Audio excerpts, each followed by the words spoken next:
sampah sembarangan. Udah tahu sampah biang masalah, buang sampah pada tempatnya lah. Iya ya, kalau bukan kita siapa lagi? Ayo kita buat Jakarta jadi bersih.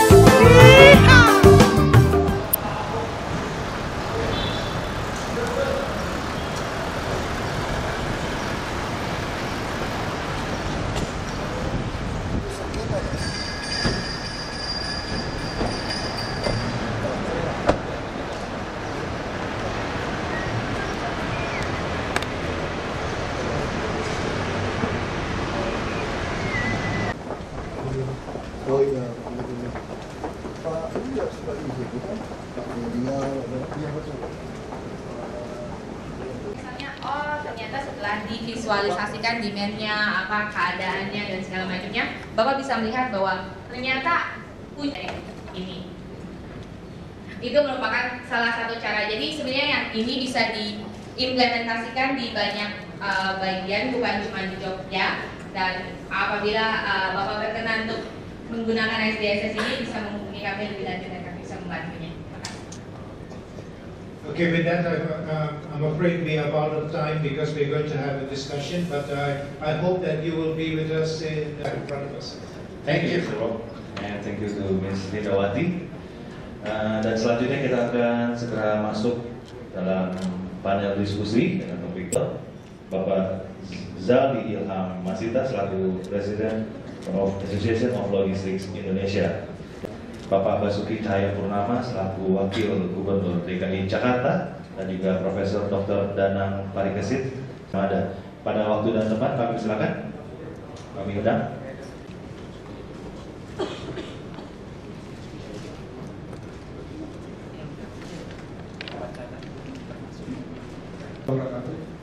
Selamat sore kepada Bapak-Bapak dan Ibu sekalian. Pertama saya ucapkan terima kasih banyak atas kehadiran Pak Basuki Cahayapurnama, Wakil Gubernur Jakarta. Suatu waktu juga lagi udah Gubernur Jakarta. Juga terima kasih banyak kehadiran Profesor dan Bapak-Bapak Parikesit, Ketua Masyarakat Transportasi Indonesia yang sangat expert dalam masalah public transport. Pak Profesor Danang juga sekarang aktif di Pokja Transportasi Publik di rumah transisi. Jadi banyak usul-usul kita mudah-mudahan bisa dijalankan oleh mantan Gubernur DKI. Untuk menyingkat waktu mungkin kita akan start aja Pak. Jadi dari pagi sampai hari ini kita diskusi mengenai urban logistik. Jadi dari dua sesi pertama dari Dr. Kunchoro dari UGM dan dari Profesor Senator dari ITB sudah memberikan mengenai sisi makro dari urban logistik. Lalu setelah itu kita lihat dari siang dari IBM sudah memberikan sistem IT yang membuat smart city. Lalu juga kita mendengar implementasi dari JNA sebagai perusahaan logistik terbesar di Indonesia mengenai usulan-usulan untuk mengenai urban logistik. Lalu kita juga sudah melihat implementasi dari urban logistik yang dilakukan oleh Logistik Institute dari NUS Singapura, yang dia mengambil sampel case di Yogyakarta yang bisa memindahkan lokasi gudang yang membuat emisi dan kemacetan berkurang. Nah, sekarang ini ada dua pakar di sebelah kita dan kita harapkan bisa berbagi dari sharing experience dari Pak Basuki dan Profesor Danang. Kalau kita lihat di urban logistik ini Pak, begitu suatu kota mencapai jumlah tertentu, misalnya dari 2 juta lalu naik ke 5 juta, yang waktu itu masalah transportasinya masih digabungkan antara orang dan barang, begitu jumlah penduduknya naik, itu mulai tidak sama. Bahwa kalau kita lihat dulu fluid, kawasan perguruan fluid masih ada, sekarang kayaknya lebih banyak lapangan futsal di sana. Lalu kalau kita lihat Pulau Gadung, dulu adalah kawasan industri, sekarang sudah bukan lagi kawasan industri. Jadi ada pergerakan, kita lihat dengan ambil contoh kota Jakarta di mana pergudangan dan pabrik sudah pindah keluar dari Jakarta. Dan kita lihat memang ada satu fenomena yang menarik hanya terjadi mungkin di Jakarta, di mana pelabuhan internasional kita ada di Tanjung Priok di Jakarta. Padahal bisa sharing secara dari Pak Profesor dulu tentang bagaimana. Terima kasih Pak Sori pada siang hari tadi. Memang yang dinamakan urban logistics ini satu hal yang baru. Hal yang baru karena beberapa hal. Pertama, karena memang selama ini kalau orang bicara logistik itu kita bicara pasti port to port atau kota ke kota ya, yang itu sangat sedikit menyentuh persoalan bagaimana interaksi antara barang itu dengan isu perkotaan. Yang kedua, pengetahuan kita mengenai urban logistics sangat minim. Jadi kalau kita berbicara hari ini mengenai urban logistics, mungkin pertanyaan saya berapa orang dari kita yang paham mengenai urban logistics ini. Sehingga inisiatif Pak Bob misalnya untuk bisa membawa persoalan-persoalan logistik, ada satu wilayah baru untuk urban logistics, saya kira sangat relevan untuk kita bacakan hari ini. Dan konteksnya begini, konteksnya itu hari ini kalau kita bicara lalu lintas di Jakarta ini Pak Basuki, yang mengangkut barang itu kira-kira 30-40% sudah. Jadi sebagian sistem transportasi kita yang ada di jalan raya itu tidak hanya bicara mengenai transportasi orang saja, baik itu pribadi maupun publik ya, tetapi kita bicara angkutan barang itu sudah mulai mendominasi.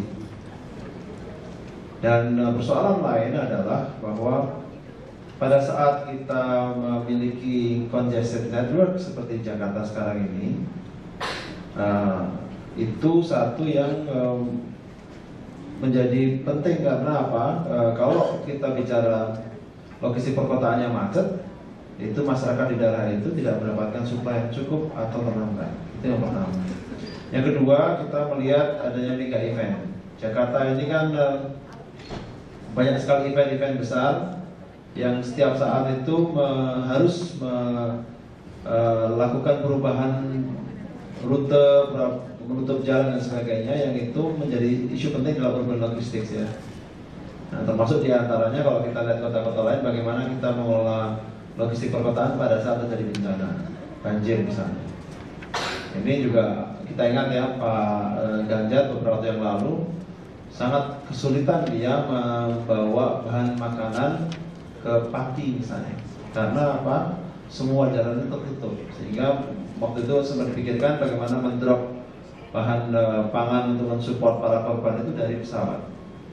Nah, ini karena memang kita planning untuk bagaimana menangani logistik pada saat bencana itu juga tidak cukup baik.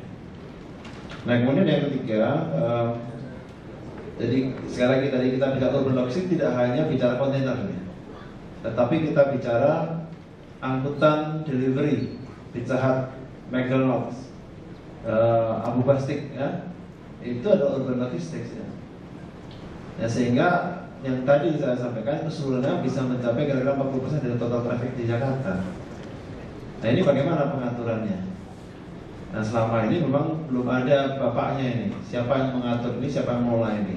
Termasuk tadi diskusi mengenai consolidation depot, ya, mengangkut barang masuk keluar itu bagaimana caranya. Yang juga menjadi penting adalah masalah pasar, lokasi pasar. Nah, di Jakarta ini kan pasar yang Kramat Jati itu barangkali sudah mulai tidak ideal lagi untuk menjadi pasar induk. Nah, dulu pernah kita diskusikan pada saat kira-kira mungkin 3 tahun yang lalu ya, dengan teman-teman Pemda DKI melakukan assessment terhadap keberdayaan pasar induk Kramat Jati.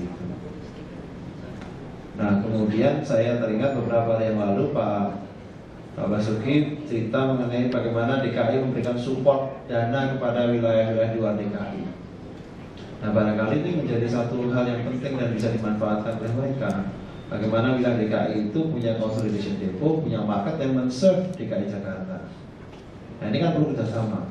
Karena apa? Kalau kita menaruh pusat depo ya yang besar itu di Jakarta, barangkali tidak cukup ideal kalau kita bicara mengenai lahan, kita bicara mengenai productivity, dan kita bicara dampak dalam kemacetan.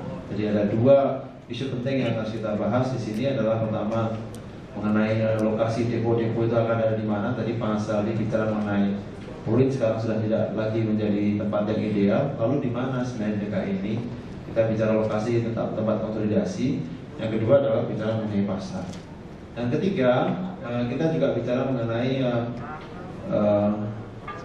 urban logistik yang penting, bukan komoditis tapi sampah.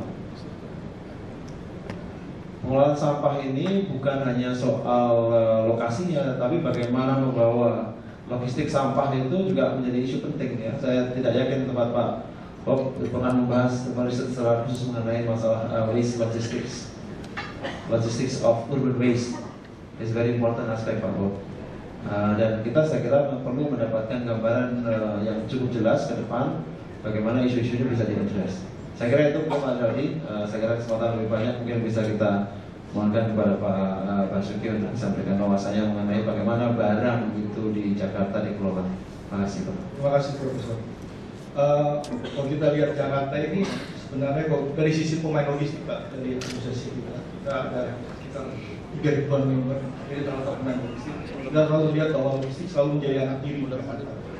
Mulai dari isu dulu pembatasan truk masuk jalan tol dalam kota itu sampai demo gitu Pak. Lalu mulai ada masalah isu BBM solar yang ditutup juga PSBB.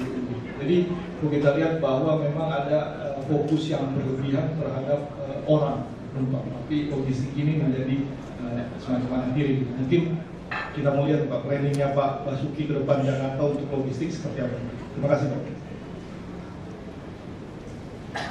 Terima kasih. Ini sebenarnya ilmunya dari Prof. Beliau profesor, kalau saya profnya provokator. Jadi agak beda. Jadi kalau memang saya jawab yang saya sampaikan salah, itu bukan salah profesor. Murid terimanya yang kurang. Lakukan.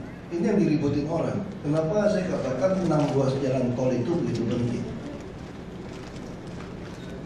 Karena kita sudah berhasil menyambungkan Auto Ring Road setelah masalah tanah, sana di Priok. Nah kalau hanya berbicara dari Semarang ke Sunter ke Pulau Gebang, itu hanya bicara sisi utara timur barat. Kita mau berbicara harusnya memindahkan sebuah jalur ke atas. Tentu kita setuju semua berbasis rel lebih baik, tapi kan tidak mudah. Ini apa yang bisa kita lakukan dulu. Nah kita naikkan ini. Terus kalau orang melihat Casablanca di tengah kota, kenapa Casablanca kok nanggung? Kosong, bawah macet. Nah itu ada interchange dari 6 ruas tol dalam kota. Tentu diselesaikan. Tapi itu selesai dulu, terlalu banyak LSM pengamat yang protes tentang 6 ruas tol dalam kota. Ya saya nggak tahu. Pada protes, nah saya hanya menjawab, kalau Anda tidak setuju dengan saya, ya jangan pilih saya kembali 2017. Sederhana kan? Jalan tol ini saya mau teruskan. Nah kenapa jalan tol ini teruskan? Kita mau tidak mau bicara logistik juga ada hubungannya dengan urban ini, orang kan pada numpuk di tengah ini. Nah caranya bagaimana? Kami sudah mulai lakukan tindakan, kami memberikan insentif kepada pabrik-pabrik itu keluar kota. Dan mereka boleh roba peruntukan jadi komersial, naik harga. Kenapa? Karena kita tidak mau terlalu di tengah. Nah, kenapa kita mulai kasih bantuan kepada Bogor, Tangerang, Bekasi? Harapan kami nanti namanya barang segala macam, yang minimal kalau mau kirim barang jangan sama kulit-kulitnya lah. Karena harus keluarkan. Nah, yang ini sekarang Tanjung Priok yang masalah. Karena 60% keluar masuk barang kita itu mungkin 65% saya kira ya. Saya nggak tahu data yang pastinya. Itu lewat Tanjung Priok. Katakanlah 60%. Nah saya dalam kritik, masa seorang Pak Dahlan Iskan nggak berhasil masukin rel ke dalam sana? Kita bisa bayangkan kalau pindah barang dari Bandung ya, kita nggak bisa langsung ke Tanjung Priok itu. turun dulu. Jadi ada loading unloading. Ya apa namanya? Pasoso ya, sama satu lagi apa? Gede apa itu? Ya, Gede Bage, yang Bandung itu, Gede Bage, Tanjung Priok itu. Itu udah masalah. Apa sih susahnya di pasangin rel, maunya bikin tol aja. Nah karena Pelindo 2-nya negara dalam negara. Bikin apa aja seenaknya. Kita juga nggak mungkin menyetop dia, karena dia juga memaksa kita kalau stop ini 65% ini. Namanya kita mulai kembangkan KBN, Pak. Kita dorong KBN, tapi syaratnya tolong dong sahamnya 49% buat kami. Termasuk yang pergudangan, yang Pulau Gadung, yang GITP, chip itu 50-50 dengan pusat. Kita mau diakuisisi saja oleh KBN. Dia pelabuhan kita manfaatkan yang KBT itu untuk KBN dulu ini. Nah kedepannya memang kita tahan karena kita mau reklamasi pulau.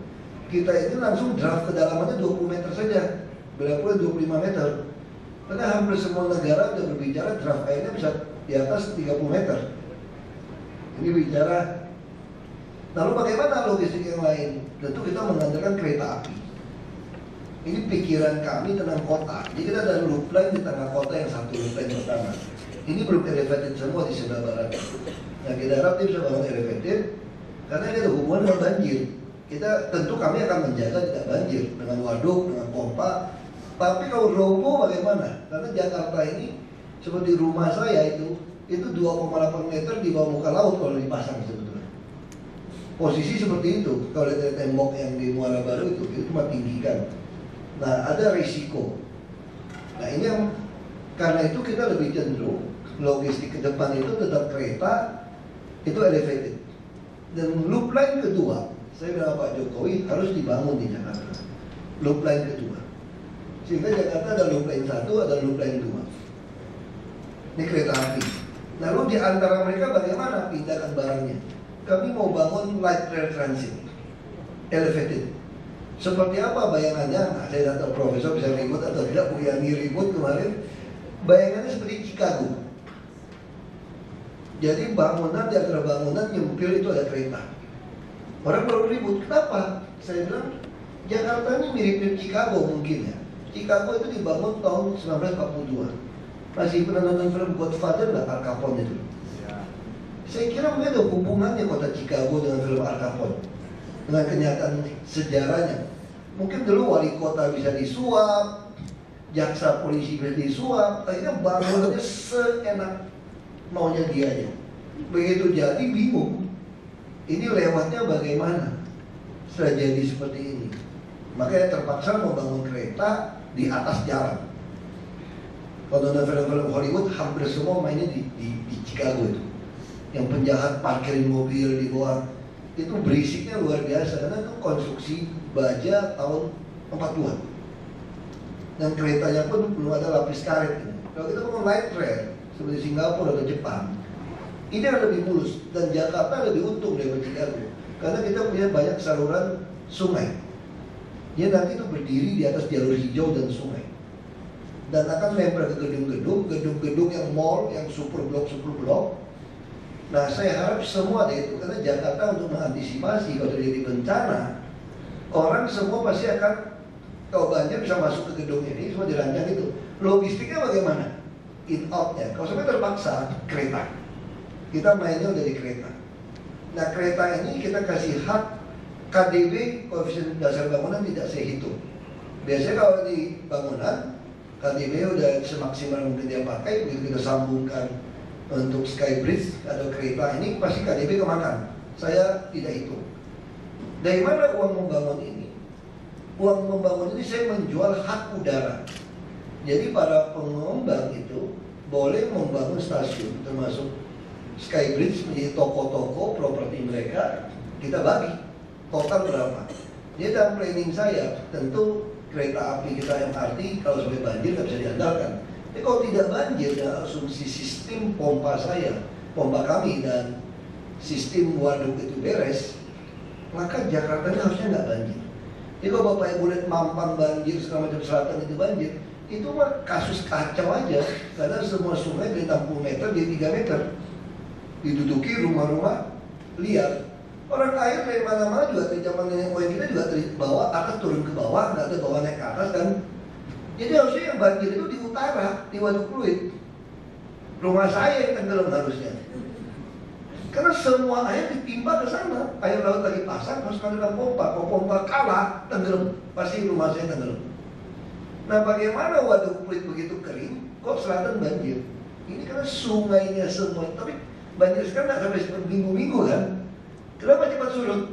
Karena memang dia lambat turun saja. Kurang lebar sungainya. Penghubung semua dibuatkan rumah-rumah liar, toko-toko, makanya kami bersihkan terus ini.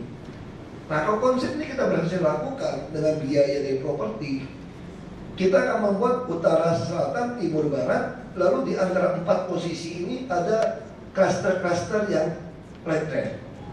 Nah, sehingga nanti Jakarta, kita bisa bayangkan transportasinya itu selatan ke utara. Saya sudah bilang Pak Jokowi, saya ingin MRT diteruskan ke Bogor. Kita bicara dengan, jadi buat apa ada PT MRT sebetulnya? Kalau saya nggak mau ada PT MRT Jakarta. Kasih saja PT Kereta Api yang bikin KCJ, langsung Lebak Bulus itu sampai ke Bogor, sampai ke Kampung Bandan. Nah, timur baratnya juga sekalian sampai ke Cikarang, sampai ke Banten. Nah, Balaraja. Nah, bagaimana mereka nggak mau keluar biaya karena provinsi sana kan agak pas uangnya. Nah, saya sudah bilang sama Bapak Penas, DKI yang tanggung dengan pusat, supaya yang timur baratnya bisa nyampai. Jadi kalau kita ada utara, selatan, timur, barat, ditambah 2 loop line yang elevated, ditambah dengan light rail, maka Jakarta ini betul-betul semua dengan kereta. Lalu logistik-logistik bagaimana? Pabrik-pabrik kami harapkan dengan adanya double track dari Jawa Tengah, Jawa Timur, pabrik-pabrik itu keluar dari Jakarta. Jadi ini hanya betul-betul bilang berlogistik ini kebutuhan. Nah, tentu kami juga membangun pengolahan IPAL. Tadi saya belum rapat, kalau menurut JK mau 2020 saya tidak mau. Saya mau nyontek yang Budapest. Saya katakan kepada teman-teman di DKI, kita yang terbelakang ada keuntungannya. Orang sudah gunakan teknologi dulu 20 tahun membuat pengolahan air limbah. Mau nggak mau berlogistik itu limbah masalah ini.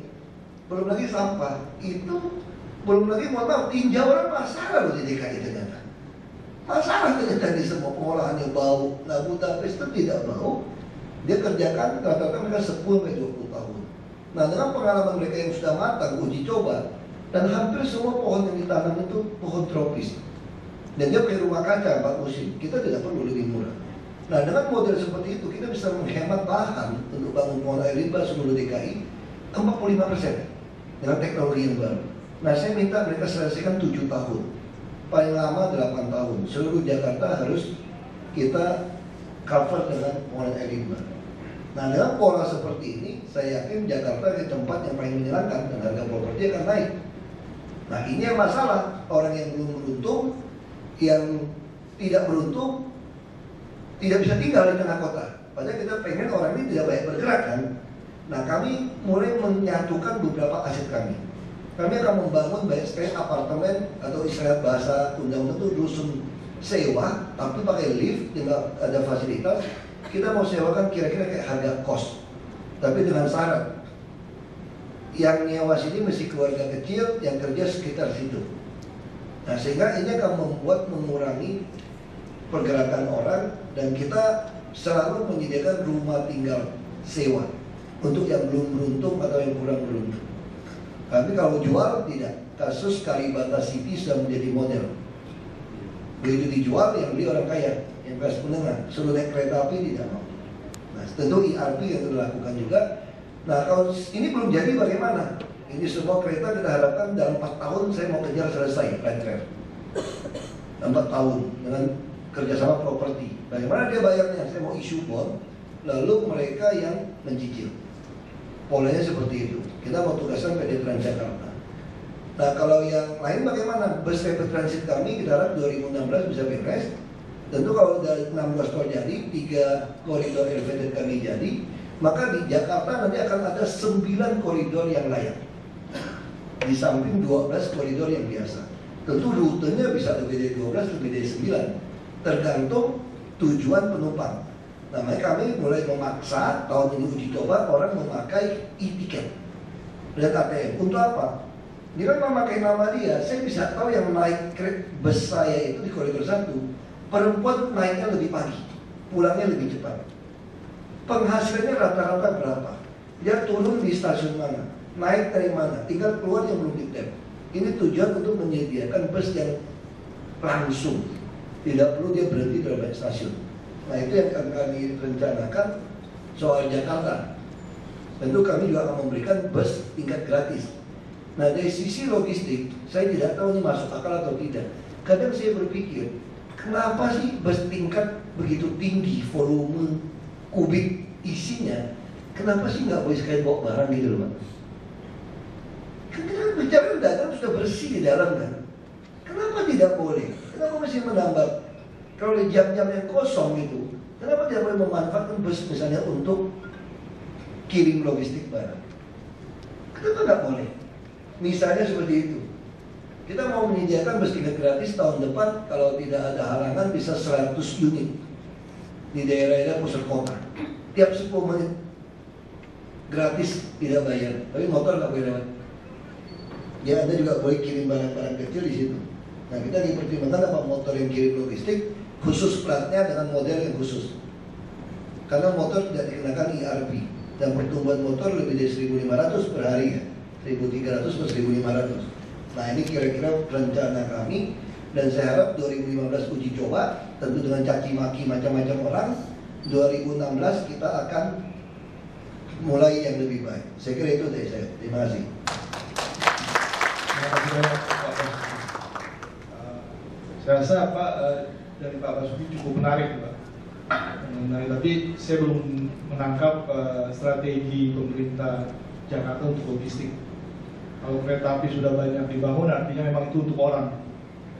Nah, kalau kereta api kita pakai buat logistik, biasanya dengan double handling sama ngantor door to door biasanya costnya lebih tinggi Pak. Nah, kalau dulu mungkin saya minta pendapat profesor, soalnya dulu ada konsep hub and spoke Pak ya, di luar, karena dengan Pemda DKI sekarang menaikkan UMR 2 juta lebih, itu otomatis gudang itu dan pabrik udah keluar. Nah sekarang karena mereka udah di pinggir, tapi masuknya masih belum tersinkronisasi. Kalau kita lihat beberapa case tadi, kalau kita bisa melakukan consolidated DC, itu sebenarnya kita bisa menurunkan traffic yang masuk ke Jakarta dari hub and spoke ini. Mungkin dari Profesor Danang bisa kasih input. Memang kita selalu punya persoalan bagaimana kemudian membawa barang-barang kebutuhan bagi warga Jakarta sendiri. Saya kira itu yang mungkin yang harus kita atur lebih bagus ya. Barangkali satu pemikiran ada dua nih Pak Saldi. Satu itu adalah consolidation depot namanya Pak Basuki.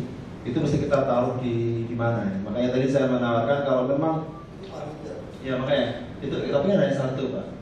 Tapi kan kita juga perlu ada depo di beberapa tempat sebenarnya yang masuk DKI. Jadi itu satu wilayah baru dan barangkali mungkin perlu kerjasama antara DKI Jakarta dengan kabupaten kota di Jakarta. Jadi kalau tadi ada rencana DKI Jakarta mensupport kabupaten kota di Jakarta, barangkali investment baru untuk masalah depo ini menjadi penting untuk mensupport keberlanjutan pengaturan barang di DKI Jakarta. Ini saya kira yang menurut saya sangat penting untuk kita lakukan. Yang kedua adalah soal pengelolaan angkutan barang sendiri di Jakarta. Mungkin ada baiknya kita sudah mulai mengenal yang dinamakan train window Pak untuk masuk mengangkut barang. Nah tadi beberapa perusahaan taksi di Mas Aldi itu sebenarnya sudah kontak saya Pak Basuki. Bisa nggak ya taksi-taksi kalau malam hari boleh angkut barang Pak untuk delivery. Nah tapi ini kan membutuhkan perubahan aturan mengenai bahwa taksi di Jakarta itu hanya mengangkut orang. Mungkin perlu ada satu reformasi. Itu saya bilang, tidak perlu Kopaja itu ya. Kalau jam kosong boleh isi barang itu loh. Persis. Saya nggak tahu konyol apa enggak. Ya, saya kira itu satu hal yang sangat cerdas itu Pak, bukan banyak lah.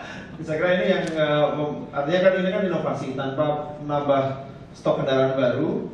Ini bisa kapasitas yang ekstra kapasitas yang ada di Jakarta ini kita bisa manfaatkan. Jadi saya kira ada dua persoalan penting yang kita harus bicarakan di sini. Satu mengenai consolidation depo untuk mensupport kebutuhan masyarakat Jakarta, di mana saja itu akan perlu diletakkan dan kita kerjasama dengan daerah Itu sangat perlu dilakukan.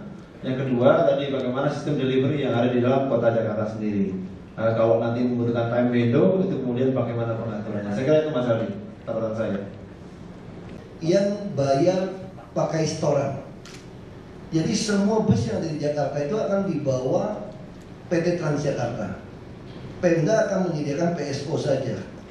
Sehingga mereka akan terus jalan. Di situ kami akan memberikan semacam happy hour gitu kan, jam sekian bisa lebih murah. Termasuk ide tentang ada jam sekian yang sepi, itu adalah jam untuk barang.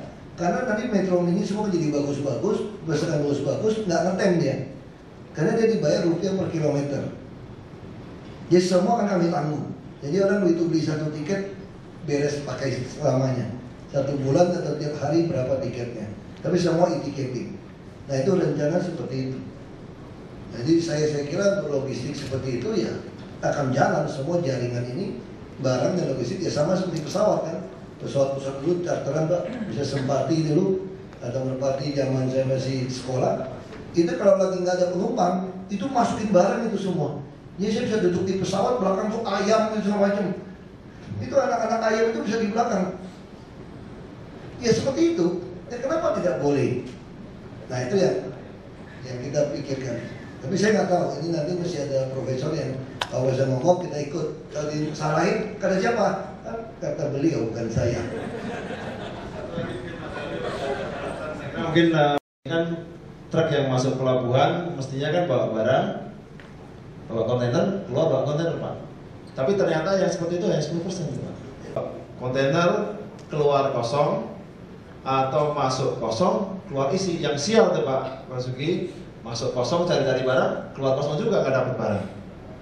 Nah mungkin kalau kita lihat pengalaman kita di PSE misalnya Singapura, mereka memang dengan smart card juga Pak. Jadi begitu datang ke port gate-nya, dia tap itu juga Pak.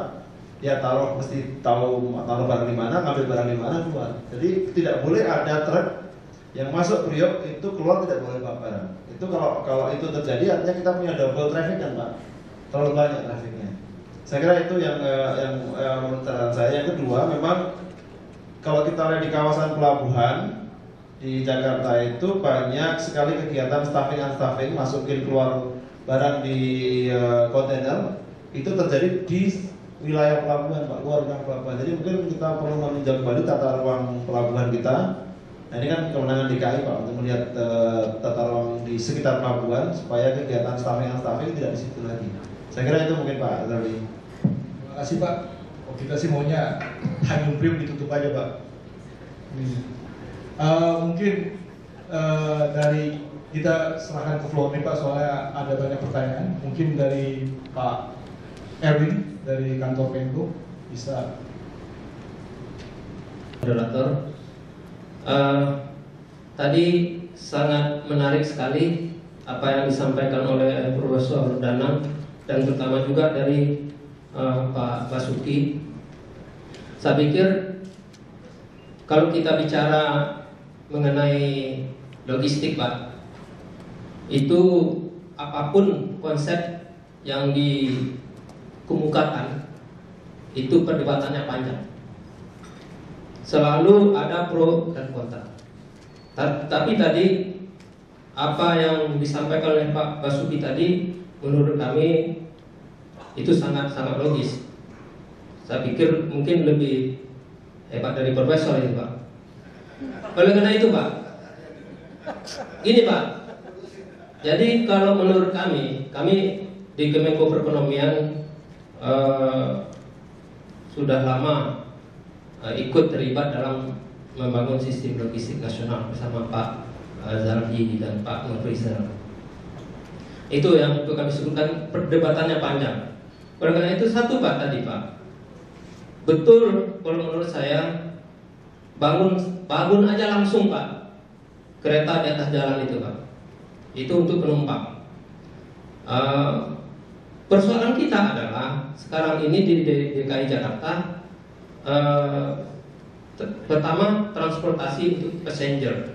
Kalau hal ini sudah terselesaikan sebagian, saya pikir untuk barang udah bisa kita kita atur lebih baik gitu. Oleh karena itu nggak usah lagi kita perdebatkan, Bapak langsung aja bangun Pak. Kalau targetnya tadi 4 tahun mungkin bisa 3 tahun selesai Pak. Sebelum Bapak pemilihan berikutnya lagi gitu. Ya kan? Ya mana tahu nanti yang milih DPRD Pak. Jadi kan masalah gitu. Nah, jadi menurut kami Pak, kita nggak usah berdebat lagi, kita langsung bangun aja Pak. Itu menurut kami Pak. Kalau persoalan lain memang seperti consolidated DC, ya itu mungkin kita bangun di luar daerah Jakarta aja. Nah itu mungkin koordinasi Pak Basuki dengan pemerintah daerah di luar Jakarta terutama mengenai lahannya. Demikian Pak, kalau menurut kami menunggu Pak, action kita nggak usah berdebat, actionnya langsung Pak. Terima kasih. Terima kasih Pak Daldi, terima kasih Pak Wagub. Kalau kita bicara logistik, salah satu elemennya adalah pasti pergerakan atau transport, perpindahan barang dan jasa. Di dalam perpindahan barang dan jasa secara teori kita mengenal ada 2 subkategori, yaitu kita melihat secara speed, kecepatan, dan kita melihat secara velocity, arusnya. Jakarta macet, artinya kita kalau mau menuju dari titik A ke B itu pasti memilih rute yang paling pendek. Itu secara konsep fundamental. Orang berpikir rute yang terpendek karena biar lebih cepat nyampainya. Tapi karena macet nggak bisa, harus berputar rutenya sekarang ini. Dan banyak orang Jakarta, saya rasa bukan hanya saya, semuanya berpikir begitu. Jadi kalau mau dari A ke B, kalau jalan ini macet, mendingan saya cari alternatif jalan. Meskipun berputar agak jauh, tetapi tidak macet kan gitu. Artinya berusaha mendapatkan velocity-nya. Tapi sekarang kenyataannya dua-duanya juga nggak dapat. Jadi berputar pun tetap macet karena memang pertumbuhan kendaraan dibanding dengan pertumbuhan jalan itu nggak seimbang. Nah, yang saya mau tanyakan ke Pak Wagub adalah tadi planning dari Pemda DKI akan meningkatkan public transport, katakanlah kereta dan segala macamnya dengan 2 line, 2 komuter dan segala macam. Tapi kita lihat bagaimana, apakah ada kebijakan atau polisi untuk menghambat pertumbuhan kendaraan? Karena menurut pemikiran saya, kalau katakan angkutan massa, angkutan publik ditingkatkan, tetapi tidak ada kebijakan untuk menghambat pertumbuhan kendaraan, ujung-ujungnya akan bottleneck lagi. Karena apa? Karena di Jakarta ini tingkat penduduk yang menengah ke atas ini bertumbuhnya luar biasa. Kalau penduduk menengah ke atas bertumbuhnya luar biasa, artinya kemampuan daya beli mereka untuk membeli kendaraan itu juga luar biasa. Nah, pertanyaannya, berani nggak menyetop pertumbuhan kendaraan di Jakarta? Bukan hanya dengan meningkatkan pajak, ataupun meninggikan harga jual mobil, ataupun meninggikan tarif parkir, tapi benar-benar Jakarta nggak boleh lagi ada pertumbuhan kendaraan. Jadi istilahnya registrasi kendaraan baru stop, ada batasan, ada kuota. Apakah ada kebijakan ke sana? Terima kasih. Pasang IRP. Di semua jalur IRP ada bus tingkat gratis. Artinya kalau saya 25.000 Bapak masih lewat, satu jalur masih 1 jam lebih dari 1.500 unit mobil yang lewat, saya akan naikin 50.000. Kalau Bapak masih lewat, saya naikin 100.000. Saya masa bodoh, itu haknya kami. Nah itu modelnya seperti itu. Nah sampai Anda harus lepas itu mobil, makanya kita juga membuat park and ride di tengah kota. Untuk yang dilewati dari jalur kereta api dan light rail, kami kasih KM itu boleh 14. Sekarang cuma 7, 9. Kita masuk di Singapura 14, tapi ada syaratnya. Syaratnya adalah harus menambah ruang parkir lebih dari 20% dari yang sudah ada. Untuk apa? Ini untuk park and ride. Jadi orang Jakarta suka bawa mobil, begitu macet, dia berpikir dia mau parkir yang murah. Anda boleh parkir murah 2 jam, tapi syaratnya harus beli langganan tiket light rail saya 1 bulan. Nah itu jadi kebijakan kendaraan itu kenapa? Karena industri kendaraan juga memberikan efek ekonomi yang sangat baik untuk ekonomi termasuk kan. Seperti Toyota mau jadikan kita sebagai pusat ekspor nanti ini Pak. Dia sepertinya Detroitnya Amerika nanti di Jakarta, di Indonesia. Tapi bukan Jakarta lagi Pak. Kita dorong sunter semua pindah ke Kerawang. Yang nanti mereka jadi komersial. Jadi kebijakan kendaraan kita tidak batasi. Yang penting kami mau batasi BBM subsidi. Itu yang tidak boleh, bensin subsidi. Sama, saya kira itu yang bisa kita lakukan. Tapi bus kami akan, PSO kami subsidi. Jadi kalau orang Jakarta merasa miskin, ya naik bus gitu loh. Kira-kira begitu. Kalau Anda tidak sanggup, saya bisa isikan uang Anda. Tentu yang Anda yang fakir miskin, saya bisa kasih diskon. Waktu di tap, uang yang dipotong hanya 50%. Makanya saya mau minta Bank Mandiri dan Bank DKI lakukan e-money, ATM, dan e-ticket itu satu kartu dua fungsi. Karena BI hanya memberikan e-ticket itu 1 juta per bulan, per isi 1 juta maksimalnya. Ya ini yang mau kita kombinasikan. Ya dengan cara ini saya bisa tahu siapa yang naik, siapa yang tidak sanggup. Mungkin lansia dia tetap masih pakai ini, dia tap, tapi tidak dipotong uangnya. Nah kebijakan itu kami bikin. Kalau mobil bapak mau beli berapa pun terserah. Tapi kalau parkir di luar, yang nggak boleh parkir Pak, tinggal di gang. Kami mulai kerja sama swasta, kita mau derek Pak. Dan sekarang orang kami agak terbatas, nanti akan diderek terus. Jadi semua kendaraan yang tidak boleh parkir, kita bisa ke Singapura. Beli tempat parkir baru beli mobil, enggak. Silakan Anda beli mobil, parkir di luar, malam-malam saya derek. Itu aja Pak, kebijakannya. Baik, saya nama sedikit ya. Tadi pagi itu saya bicara di IC ya. IC itu Asosiasi Sepeda Profesional Motor, khususnya di Honda Astra. Dia juga tanya hal yang sama.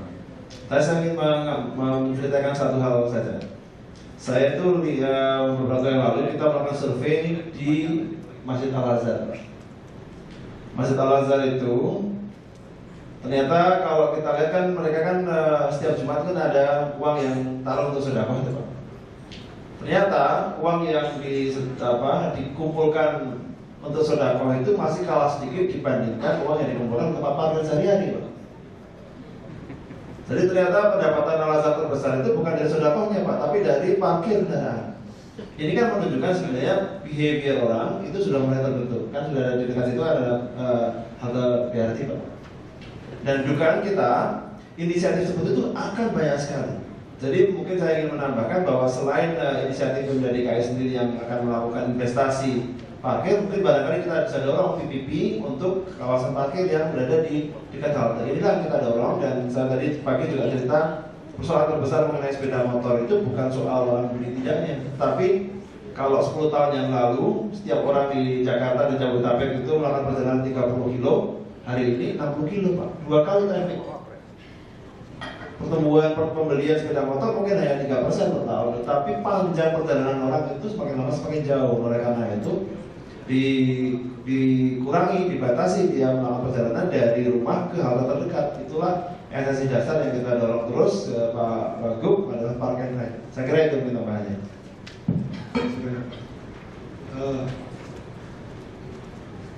Waktunya mungkin masih lanjut nggak? mungkin habis Pak. Mau masih ada penanya atau Lagi ada Pak. silakan Pak. Oke, mohon izin saya memanggil Bapak ini sebagai setengah gubernur.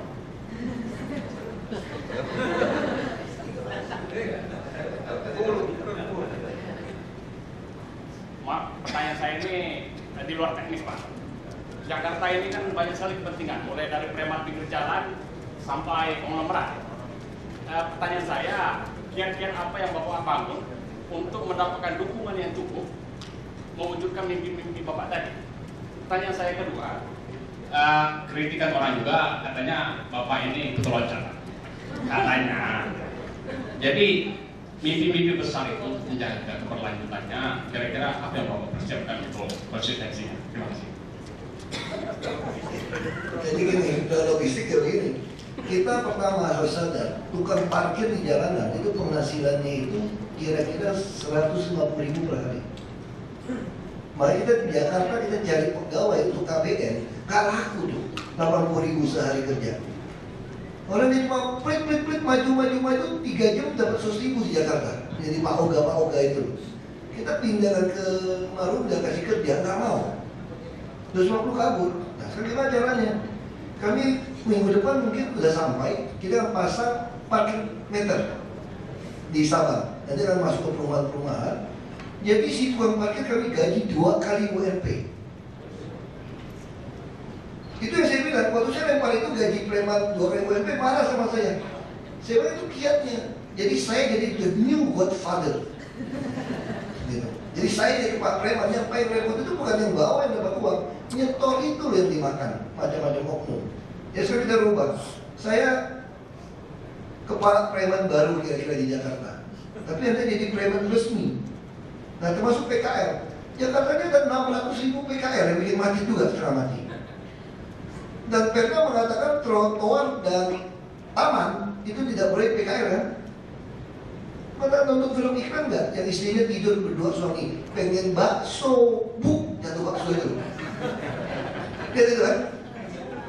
Ya kan? Pengen bakso itu loh, buk di depan gerobak bakso. Nah itulah hakikat PKL. PKL itu kita kalau jalan lari, bang, teh botol, nah, gitu kan dia datang. Jadi nggak ada orang pengen ke PKL itu nyari gitu, nggak ada. Jadi PKL kita startan dengan kartu bank. Itu strateginya. Kenapa semua pakai kartu bank? Kalau dia cuma memasukkan kartu PKL atau kartu parkir macam-macam, itu tindak pidana ringan. Mesti minta hakim putusin. Kasihan. Hakim lihat mukanya pura-pura sedih. Ya udah 20.000 deh. Pas senyum dia di belakang. Dompetnya ada berapa uangnya? Nggak ada Pak Hakim. Bohong dia. Tapi kalau dia memasukkan kartu ATM Bank DKI, dia maksimal bisa saya penjara 12 tahun. Jadi ini yang mau kita kendalikan. Boleh nggak PKL di trotoar di taman? Boleh. Dibatasi. Coba lihat Singapura.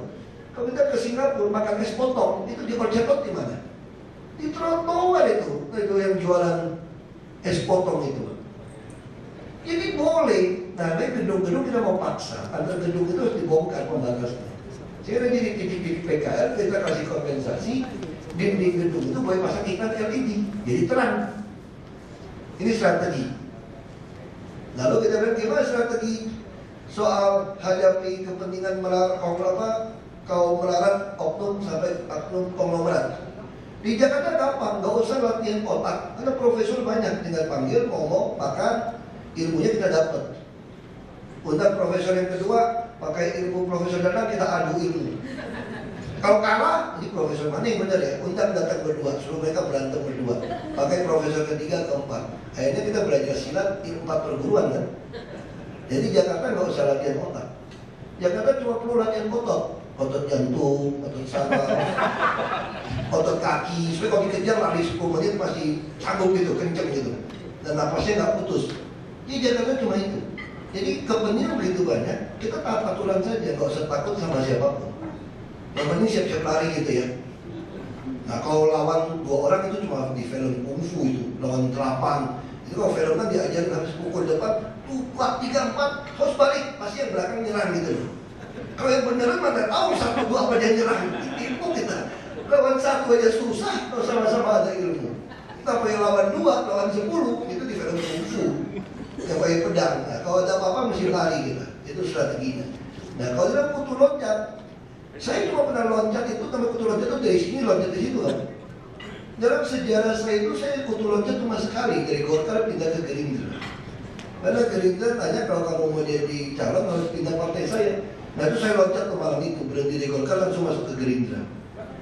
Nggak ada permisi. Jadi kalau dari PIB saya berhenti.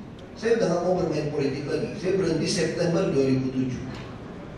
Saya jadi sekjen karena saya kecewa dengan jual beli suara untuk calon. Lalu saya baru Agustus, Juni, April atau Juni baru masuk ke Golkar 2008 karena mau calon ke DPR RI. Diminta dari masyarakat Babel jadi DPR RI dulu baru masuk ke gubernur. Lalu sekarang saya nggak loncat kemana-mana kok, saya berhenti aja. Kalau saya pindah ke partai PDIP baru namanya kutu loncat. Yang ngomong saya kutu loncat itu mending dia kutu busuk. Dia nggak ngerti yang mana loncat, mana yang busuk. Nah saya kira strategi cuma itu aja. Kalau strategi kita menghadapi semua, prinsipnya sederhana, saya hanya taat kepada konstitusi, bukan konstituen. Jadi kalau Anda tidak mau pilih saya lagi pun saya tidak peduli. Yang penting saya mencatatkan sejarah, saya menyelesaikan beberapa masalah di Jakarta yang mungkin orang lain nggak berani selesaikan. Karena 1 orang 1 suara, kita takut kehilangan jabatan. Kalau saya tidak pernah takut kehilangan jabatan. Buat gaji segitu masih kerja sama siapa juga dapat. Kita nggak korupsi kok kenapa takut? Baik kalau diberi DPRD, kalau saya mau korupsi minta ya Profesor Danang. Kalau kita mau main sama properti nakal-nakal, mau kumpulin 1 triliun itu mudah sekali di Jakarta. Kalau saya punya uang 1 triliun, saya depositokan ke Bank DKI, kira-kira 6,3 miliar per bulan. Jadi kalau anggota DPRD DKI hanya 106 orang, saya bisa biaya 60 orang 100 juta gaji tiap bulan, gak usah ngutang gadain SK, malu-maluin sebagian. Aku kasih Anda gaji 100 juta per bulan. Dan tiap minggu undangan ke luar negeri, jadi pembicara, seminar, kunjungan luar negeri, bisa tiap hari gak pulang saya kalau di DKI ini.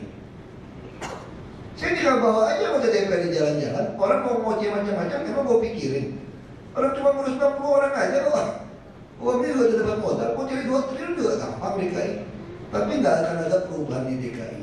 Jadi patuhan kita sederhana. Tapi sekarang saya punya backing kan, presiden 3/4 sekarang. Nanti kan.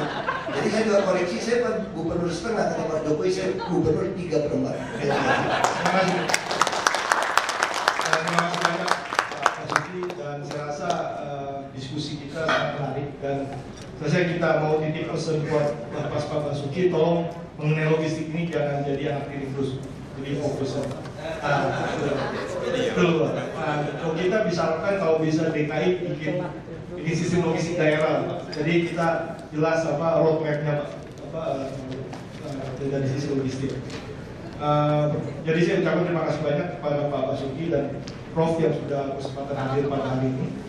Mudah-mudahan kita bisa ketemu lagi, dan urban logistik ini cuma nggak sampai di seminar ini, bisa kita implementasikan seperti yang sudah dilakukan oleh negara-negara lain. Terima kasih banyak pada rekan-rekan sekalian yang sudah meluangkan waktu sampai jam segini tetap di ruangan ini. Terima kasih banyak.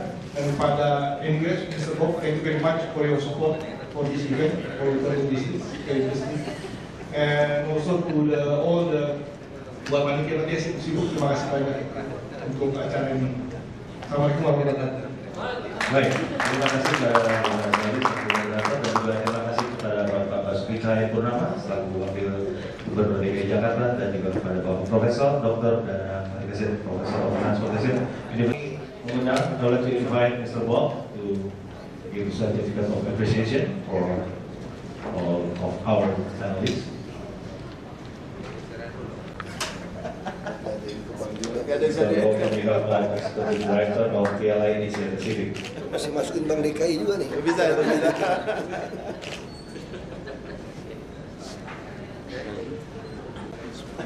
Masih betul.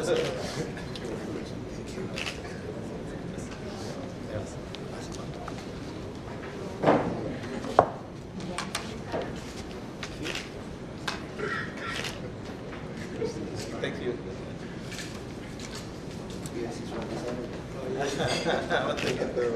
Sekolah dari DKI ke sana. Habis workshop ini ada Pak?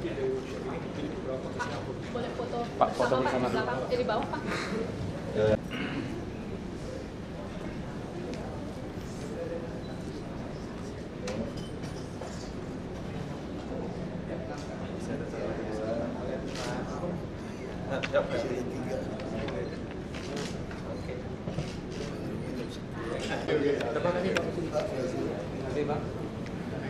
And also from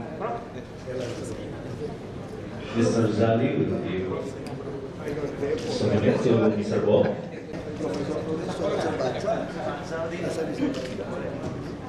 Pak, salaman Pak. Sistem pada hari ini saya Dimas Chandra. Terima kasih, selamat sore dan sampai jumpa. Baik, kita mau pengen bantu yang paling dekat KBN punya pelabuhan. Kita keluar aja yuk, nggak enak, ganggu. Langsung dari itu belakang. Gosip.com. Yuk. Siapa yang tadi Pak? Tadi kan 60% itu semua logistik terpusat Tanjung Priok itu. Kemudian masalah logistik ini dapat terjadi. Masa kan sekarang kita kan udah tersandra dengan situasi seperti ini. Nah, sama seperti truk misalnya di Singapura, truk masuk tadi kan Prof Danang bilang kan di Tanjung Priok itu nggak efisien. Truk masuk keluar itu cuma 10% ngangkut, jadi 90% itu bisa nggak dapet. Jadi itu nggak pas. Makanya banyak sekali tanah-tanah di Tanjung Priok itu truk-truk ngetem situ kan. parkir sembarangan, itu yang membuat pertumbuhan PKL juga muncul. Nah kita nggak bisa maksa Pelindo juga kan, itu wilayah kalau kita mau keras, ini wilayah DKI, 60% logistik, kita disandra sebetulnya. Nah caranya gimana supaya bisa paksa dia lebih kompetitif? Itu Pak Jokowi katakan kita harus punya pelabuhan sendiri, supaya Pelindo yang udah operator ini bisa tersaingi. Kalau nggak dia minta naik terus, dia yang nggak efisien, kenapa bebankan kepada konsumen gitu loh. Akhirnya dia membuat memicu inflasi juga. Ya kalau kamu naikin, kamu nggak efisien nih, truk kalau masuk nggak efisien, kamu rugi, kamu naikin harganya, biaya bongkar segala macam. Yang semua bebankan kemana? Ke barang kan? Ke barang ke siapa? Ke orang. Orang ya konsumen, ya inflasi kita. Nah hal-hal ini namanya Pak Jokowi mau kejar cepat. Sebelum yang pelabuhan yang besar itu ya KBN ini pelabuhannya kita mesti cepat nih. Yang di BKT itu loh. Nah kita dorongnya kerja cepat. Termasuk yang di depannya KBN itu. Ya. Soal pabriknya itu, pabrik yang di Jakarta itu kan juga sudah sumpah sekali, itu rencananya mau pabrik kan keluar otomatis. Begitu kita kan gini. Misal gini ya. Orang di Jakarta kalau dapat penghasilan sekeluarga 2,4 juta, bisa nggak hidup sebetulnya? Berat. Ya, anak berat. Sekolah saja kalau SMP SMA bisa 600 sampai 800 ribu kan anak sekolah. Kalau 2 anak 2,4 juta mana bisa, makanya mereka akhirnya tinggal di pinggiran untuk menghemat transport. Nah kita tentu membantu mereka mengakali, nanti transport kita kan gampang lah, beli sehari bisa pakai bus di mana-mana. Kita ada kartu Jakarta Pinter juga. Tapi buat apa ada pabrik di tengah kota? Mendorong orang yang datang, orang Jakarta juga nggak mau kerja di pabrik. Ya kenapa pabrik nggak dipindahkan keluar? Tapi syaratnya ada double track kereta api untuk masuk. Nah itu yang mau kita lakukan. Nah nanti juga di pusat logistik di KBN, termasuk di Pulau Gadung. Itu dari sisi ini. Nah sisi barat bagaimana? Tentu kita harapkan dari Tangerang Selatan juga berat, karena tanah-tanah properti lebih tinggi kan. Mungkin di Tangerang atau di Lebak misalnya.